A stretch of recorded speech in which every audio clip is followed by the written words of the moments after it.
Olá pessoal, namastê. Ah, Na verdade, eu quero falar aqui hoje, não é sobre um tema, mas eu quero abrir uma história nova aqui nessa série de vídeos. Aliás, faz tempo que eu não posto vídeo nenhum, né? Então eu acho que eu quero abrir. Acho não. Eu tenho pensado muito o que fazer. Uma coisa que tem vindo muito à minha mente é sobre algumas habilidades. Eu falo muito sobre missão de vida e falo que para você exercer a sua missão de vida, né, você já vem pronto, com as habilidades prontas. Talvez você ainda não reconheça as suas habilidades, mas as habilidades elas vêm prontas com você. Se eu puder me usar como exemplo, né, eu um dia descobri que eu sabia falar em público. Né? E um dia eu descobri que o meu caminho para exercer a minha missão de vida, que é cuidar de crianças, era através da comunicação.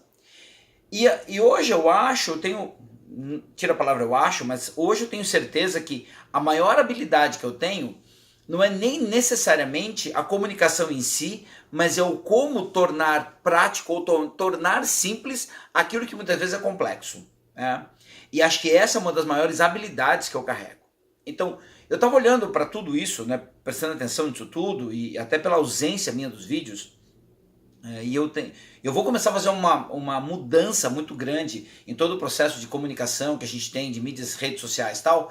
E eu comecei a pensar em como fazer esses vídeos, e eu acho que eu vou começar agora fazendo um pouco disso, que é tornar prático ou tornar de uma maneira mais direta, né, me comunicar de uma maneira mais direta a respeito de espiritualidade. Porque essa é a minha maior habilidade, né? Pelo menos eu entendo assim. E aí hoje eu tava pensando aqui sobre como inaugurar isso, eu até falando com a Maria Amélia, que é o que cuida para mim das minhas redes sociais e tudo mais, eu falei, pô, a gente tem tentado evitar muito palavrão e tudo mais, né, e um monte de coisa, e não que eu quero usar um monte de palavrão, né, ou aquelas palavras de baixo calão, mas é o quanto que isso faz parte da minha forma de comunicar. E aí a primeira coisa que me veio no vídeo, a primeira coisa que quando eu pensei nisso foi começar a falar sobre coisas que a gente não fala, né? E aí é para você começar a pensar, esse vídeo talvez seja muito para isso, nesse sentido assim, de começar a refletir. Por que a gente não fala palavrão? Por que o palavrão é feio? Aonde a gente aprendeu isso? Né? De que forma que palavrão, sexo, por exemplo, é uma coisa que a gente não fala, a gente não conversa sobre isso, tudo traz uma repreensão, a gente se sente reprimido ao falar de sexo, ao falar palavrão, né? Esses são temas muito tabus para se falar. Né? E eu quero começar a falar sobre isso, trazer esse lado da espiritualidade e começar a falar sobre temas ou coisas que a gente não fala.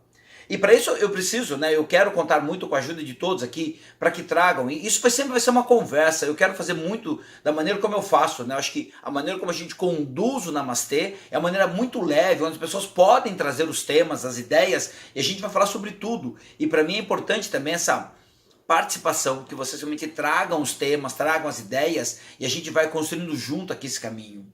Mas a primeira coisa que eu quero pensar aqui, então, nesse vídeo é em que momento a gente foi reprimido, né? Quanto medo foi colocado na gente de que se eu falar palavrão, eu não vou ser uma pessoa respeitada, que eu não vou ser uma pessoa direita, que eu não vou ser...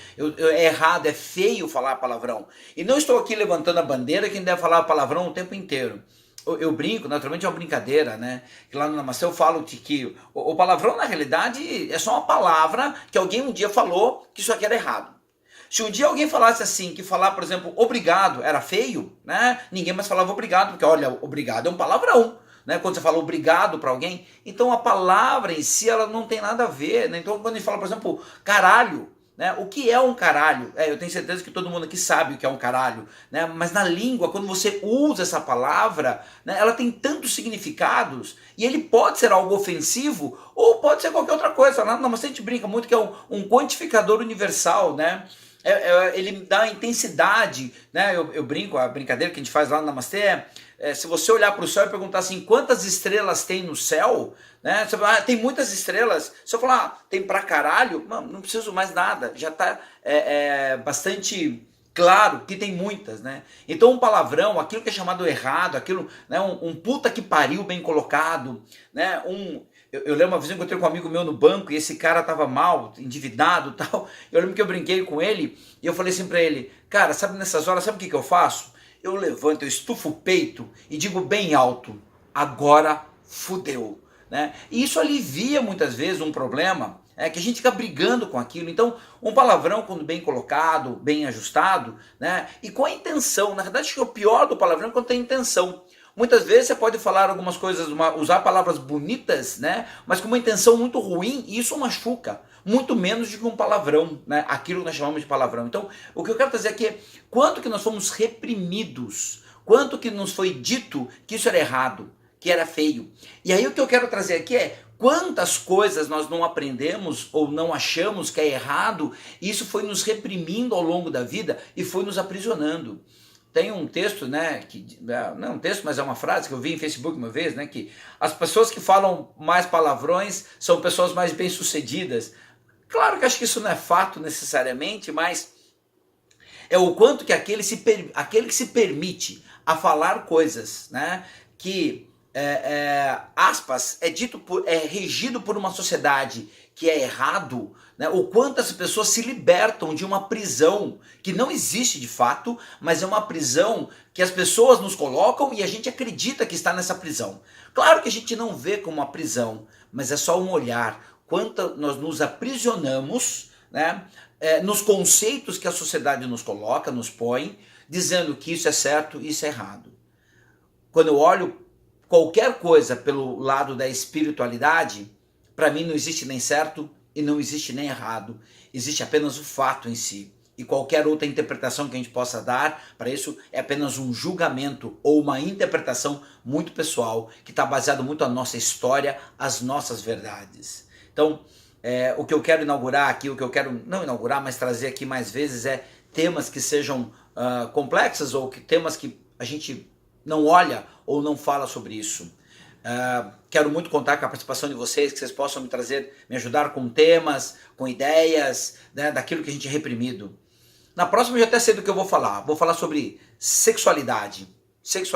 E foi o primeiro vídeo que eu fiz, foi sobre sexo e espiritualidade, mas eu quero retomar esse tema sobre uma nova ótica, um novo olhar, polêmico talvez, mas para mim tem tudo a ver com espiritualidade.